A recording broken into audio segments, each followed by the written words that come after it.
各位朋友，你有没有觉得台湾正在被一个无良帝王统治与榨干？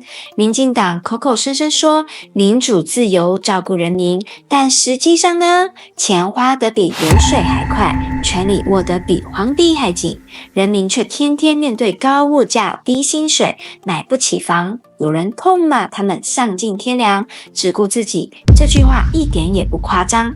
今天我要带大家看清楚所谓丧尽天良的执政到底是怎么把人民当提款机的，而我们又该怎么反击？记得看到最后，因为我会告诉你一个最严重的警告。先帮影片订阅、按赞、分享出去，这是人民唯一能反击的武器。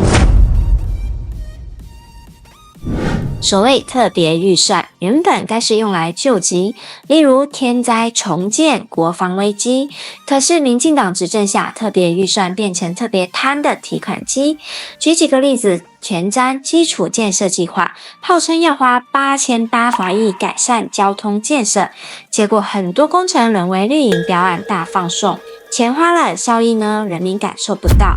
到了防疫特别预算，编了8400亿，最后被质疑拿去买烂快筛、买贵疫苗、高端疫苗，大家还记得吧？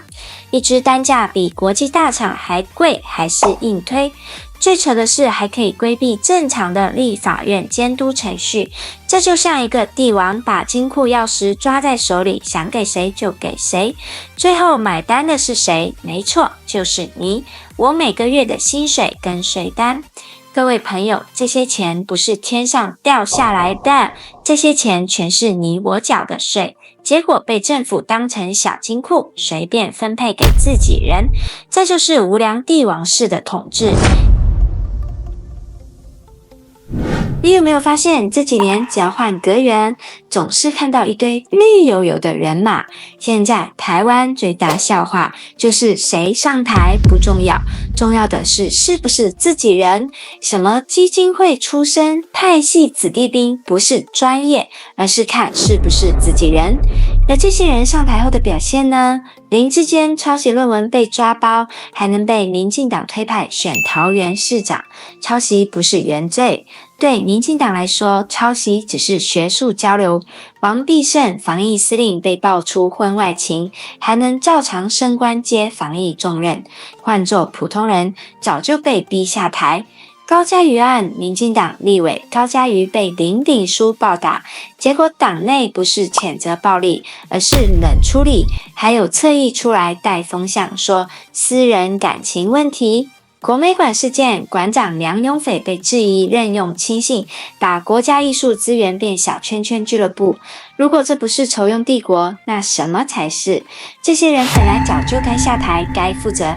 更严重的是，这种酬庸会让国家政策完全失能，结果因为是自己人，全部没事，因为他们不是为了专业，不是为了人民，而是为了讨好上面那个帝王。各位朋友，这还叫民主吗？这就是酬庸帝国。最让人痛心的就是民生问题一再被忽视，我们的生活越来越苦。房价根据内政部统计，台湾的房价所得比超过10倍，在台北甚至突破16倍。这代表什么？代表一个年轻人不吃不喝，要存16年才买得起房。结果赖清德喊居住正义，看了7年，房价只涨不跌，青年买不起房，居住正义只是口号。电价，今年4月，政府宣布调涨电价，平均涨幅超过11%，冲击最大的是中小企业与家庭。油价也跟着飞，电价油价涨，吃饭交通全都跟着贵，计程车司机抱怨跑越多亏越多。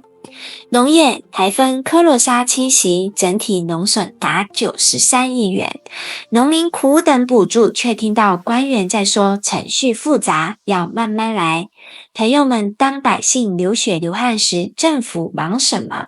忙着盖风电，忙着绿能标案，忙着切蛋糕，这不就是帝王的自私吗？人民的痛苦被摆在最后一顺位，这不是丧尽天良，什么才是？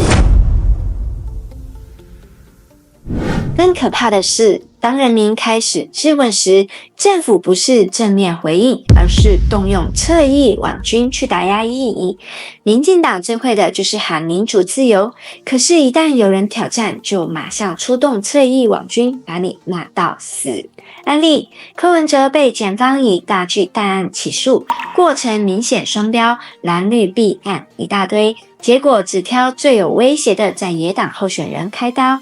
馆长陈之汉只是去中国大陆参访，马上被绿营侧翼骂成卖台舔共。但民进党自己的人呢？像苏贞昌的女婿就在中国开大公司，完全没事，这就是假民主真打压。他们不是要守护台湾，而是要守护权力。一个无良帝王，既要享受民脂民膏，还要堵住百姓的嘴。无良帝王这个说法虽然刺耳，但它戳中了一个事实：这个政府的确只考虑自己，钱是自己的，权力是自己的，人民只是提款机。这不是民主，这是专制的变形版。各位朋友，如果我们再沉默下去，台湾会变成什么样？房子永远买不起，物价年年涨，电力天天缺，司法成了武器，言论自由沦为笑话。这不是危言耸听，这是正在发生的现实。当一个政府只顾自己人，人民再怎么努力都只是棋子，最后我们将失去的不只是生活品质，而是孩子的未来，台湾的尊严。我想问大家，如果你相信台湾还有希望，留言打1；如果你觉得无良帝王只会毁掉台湾，留言打2。请在留言区告诉我，记得订阅、按赞、分享，把真相传出去，因为我们要让无良帝王听见，台湾不是他们的家天下，台湾是人民的台湾，只有我们团结发声，台湾才不会被这群丧尽天良的政客彻底出卖。